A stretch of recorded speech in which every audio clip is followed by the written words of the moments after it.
ভূমি সম্পদ সমীক্ষা সংক্রান্ত কর্মসূচি অনুষ্ঠিত হয় আগরতলা প্রজ্ঞাভবনে। উপস্থিত ছিলেন কৃষি দপ্তরের সচিব অপূর্ব রায়, কৃষিমন্ত্রী রতনলাল নাথ, কৃষি দপ্তরের অধিকর্তা ফণীভূষণ জমাতিয়া।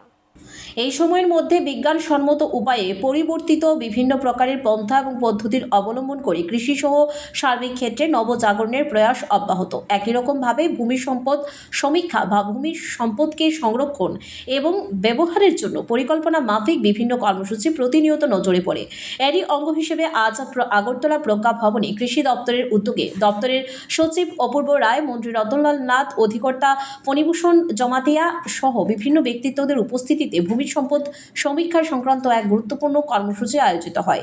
এই কর্মসূচিতে আলোচনা করতে গিয়ে বিভিন্ন স্তরের বক্তারা ভূমি সম্পদ সমীক্ষার প্রাসঙ্গিকতা এবং তাৎপর্য তুলে ধরেন। মন্ত্রী রতনলাল নাথ ওনার আলোচনায় ভূমি সম্পদকে সঠিকভাবে রক্ষা করতে হবে এই দাবি তোলার পাশাপাশি যারা বিভিন্ন স্তরের কৃষি বিজ্ঞানী বা ছাত্ররা রয়েছে তারা যাতে আগামী দিনে সার্বিক স্বার্থে প্রকৃত অর্থে ভূমি সম্পর্কে ব্যবহারের জন্য বিজ্ঞান সম্পন্ন পন্থা পদ্ধতি অবলম্বন করতে পারে সে বিষয়ে এগিয়ে আসার আহ্বান রাখেন। পাশাপাশি মন্ত্রী দায়িত্ব নিয়ে দাবি করেন ভূমি সম্পদকে যদি আমরা পরিকল্পনা মাফিক সমীক্ষার মাধ্যমে প্রয়োজন অনুযায়ী ব্যবহার করতে পারি তাহলে আগামী দিনে কৃষি সহ সার্বিক ক্ষেত্রে এটা অত্যন্ত ইতিবাচক দিক হিসেবে বিবেচিত হবে।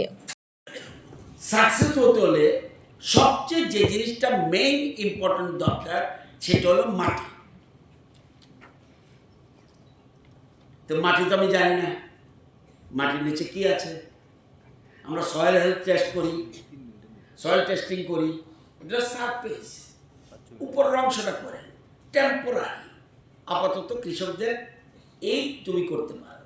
তাহলে দীর্ঘমেয়াদী প্ল্যানিং নেই আমাদের। তো মাটি কি ধরনের, এই যে একটু আগে বললো 6টা লেয়ার আছে, এই 6টা লেয়ারে কি আছে, তাহলে মাটি কি ধরনের এটা আগে জানতে হবে। নাম্বার 2, বীজটা ভালো হতে হবে। নাম্বার 3, জলের স্তর কোথায় আছে। নাম্বার 4, বিজ্ঞান ভিত্তিক চাষ। আমি ক্ষুদ্র আর্টস স্টুডেন্ট হিসাবে আমি যেটা বুঝি এটা হলো এই 4টা জিনিস যদি করতে পারি তাহলে আমরা এই যে প্রধানমন্ত্রী বলছে কৃষকদের আয় ডাবল করো, ট্রিপল করো বা অন্যান্য যা স্লোগান, তাইলে কিন্তু বাস্তবে সেটাকে নিতে হবে। এবং আমাদের সরকার, আমাদের কৃষি দপ্তর, সচিব যোজনা টিম, আমি ধন্যবাদ জানাই। দেরিতেও হলেও এই প্রথম একটা উদ্যোগ নিয়েছে যে মাটির নিচে কি আছে এটাকে জানার জন্য।